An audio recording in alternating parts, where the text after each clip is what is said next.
Steve and Jill here. Hello. Welcome to the Land Academy Show, entertaining land investment talk. I'm Steve and Jack Butella. And I'm Jill DeWitt, broadcasting from sunny, smoky Southern California. Today, Jill and I talk about, I give experienced recession advice. And it's not just me, it's Jill too.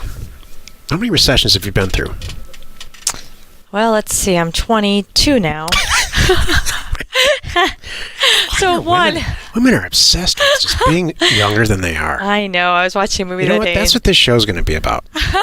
Why are women... There's like three or four things I will never understand about women as long as I live. Anyway, you were watching a show?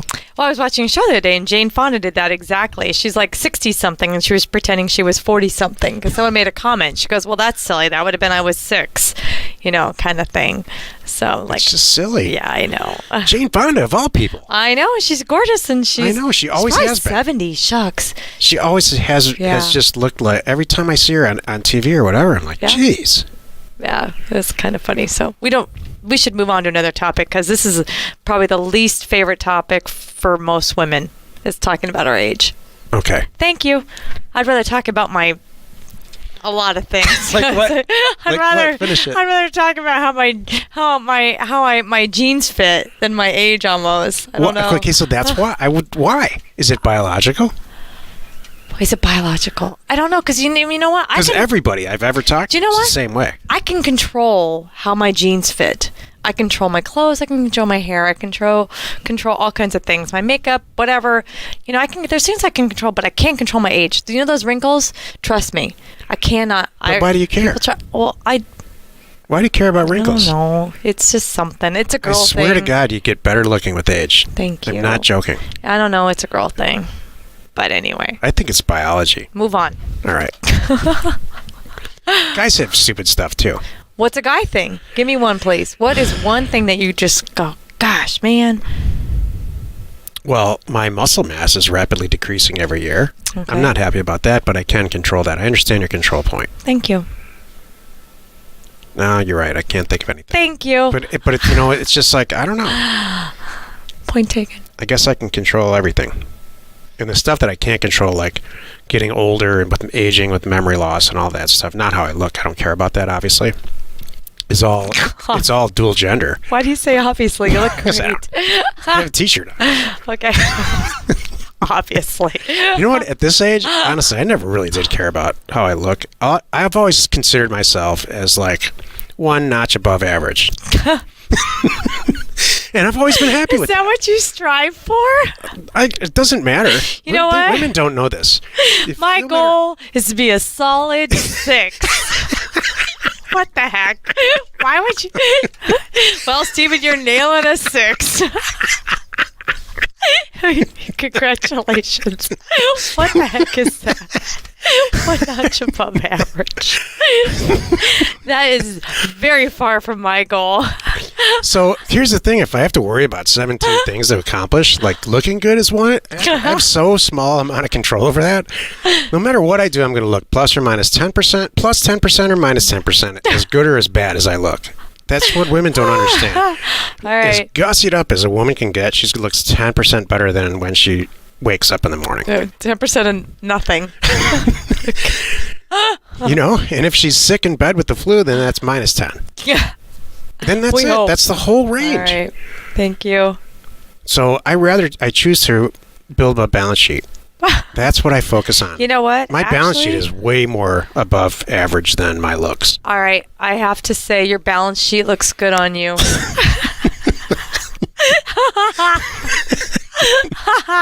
So okay. All right. What is this show about anyway? I don't know. Before we get into the topic, let's take a question posted by one of our members on the landinvestors.com online community.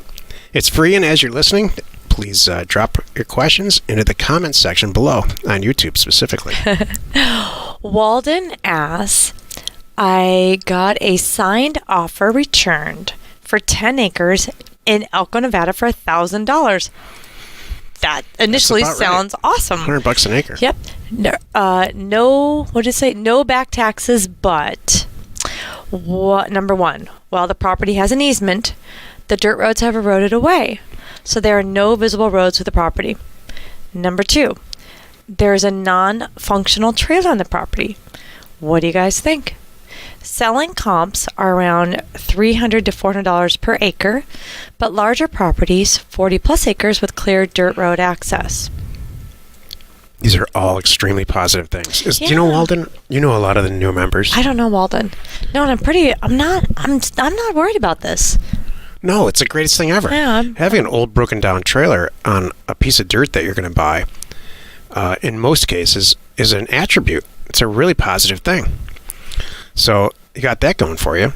It separates that, when you take a picture of that, it separates your piece of dirt from everybody else who's got any kind of rural vacant land in Elko, Nevada. Mm-hmm. This easement business of the road eroded away, but you can sort of see it. We buy property like that daily. Mm-hmm. And so does everybody else in our group. So that's why I think Walden's either part of our group or he's not. But he's brand new if he is. Right. I love it. Yeah, it sounds like he's checked all the boxes. Yeah. And he's just kind of double checking, like, because everything sounds great, and I think he's just making sure, am I missing something here? These are your only two hangups. This is awesome. Buy it. It's not a hang-up. It's not a hang-up. And I think You're you're doing everything right. checking boxes and asking if you're doing the right thing on landinvestors.com, which is what you're supposed to be using the site for. Exactly. It's all positive. Yeah. So I love it when the questions are easy and positive. Totally. Never happens. And we agree. Right? How fun is that? Exactly. Today's topic, we'll talk about our experience about going through a recession, because I think we're headed theoretically into one here pretty soon. This is the meat of the show. I have this Let me set this up, right? Okay. I'm watching new housing prices, not new housing, existing housing prices, month over month, slightly erode. And while I'm not looking into a crystal ball, and I'm not an economist or any of that stuff, I'm telling you, there is a downturn. This is the beginning of a housing downturn in this country. That, coupled with the stock markets losing some value and stuff, not that that matters to us at all, it's just a perception, a universal perception. So while unemployment and all that stuff really remains strong, people are not buying houses, and they're not scattering to pay the asking prices for houses month over month as they were 3 months ago, and it doesn't seem to be part of a normal annual or monthly annual cycle. So I'm just saying, your spidey sense should be tingling. I'm not saying stop what you're doing. Oh my gosh! I'm not saying the sky is falling or any of that. I'm just saying it's an indicator, one of many. New housing starts are slowing, also. Go ahead, Joe. That was my first point. My first point was it's coming and how to track it. So are there other ways to track it? Yeah, look at new housing starts in the market where you're buying and selling real estate. And I mean new housing permits for like brand new properties, and see if they're up or down, or look at days on market. If you look on days on market for existing sales, they're getting a little bit higher. If last month it was 30 and this month it's 35 days, and 4 months ago it was 22 days, and 4 months before that it was 12 days. These are actually real numbers for Seattle. That's a good indicator that there could be some issues. Is it going to crash like last time? No, not at all. But you know, the further ahead you can see this thing coming, the more you can prepare, which is really what this episode's about. I was going to say, as a positive thing, I want to ask you about too. What, you write like my happy faces? Yeah, you should my notes. I'll show you my notes. Here's my notes. It shows here, because for the people on the screen. Because Jill's 12. See, I put a happy face saying getting your money in order, and then the happy face or the unhappy face says things not to do, and I put take on new debt. And which you should never do. Exactly. Never do it in the greatest of times. Can we talk about the positives first, and then we'll talk about the negatives? Absolutely. So I wanted to talk about my happy face, which is getting your money in order. My notes are like maybe flipping fast. I want to know from you how you feel about, well, let's start with that. Do you think we should flip fast and build up cash and have, how much cash should we have? What do you recommend, please? In a perfect world, you would never own a piece of real estate. You would buy it and sell it a second later. You would own it for a second. That's what the business that Jill and I are in. We're not in the business of buying land and in the growth path and waiting. All these old cliches about land are all stupid as hell. In fact, they probably never were right.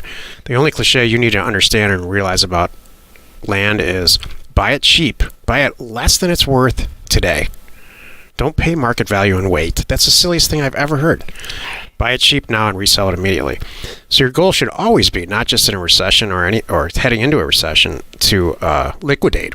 You should want to sell it fast. Fast. Houses too. All real estate. Unless you're like in the institutional investment business where you're buying property to lease and clean up and then resell, the hold period should be very, very brief. What if I'm an investor and I have built up a portfolio of seller financed or term sale properties? What would you recommend for me? Okay, so what's going to happen is this. Now I do have a crystal ball on this stuff because I've been there. And other people have been there. We've met at these live events, at our live events and other live events, and everybody says some version of this. Yeah, I had $25,000 in payments coming in a month, and this recession hit, and it eroded. 50% of it eroded. So you will see a 50% decline. They're going to drop off. They're going to stop paying. Here's the good news. You still own the property.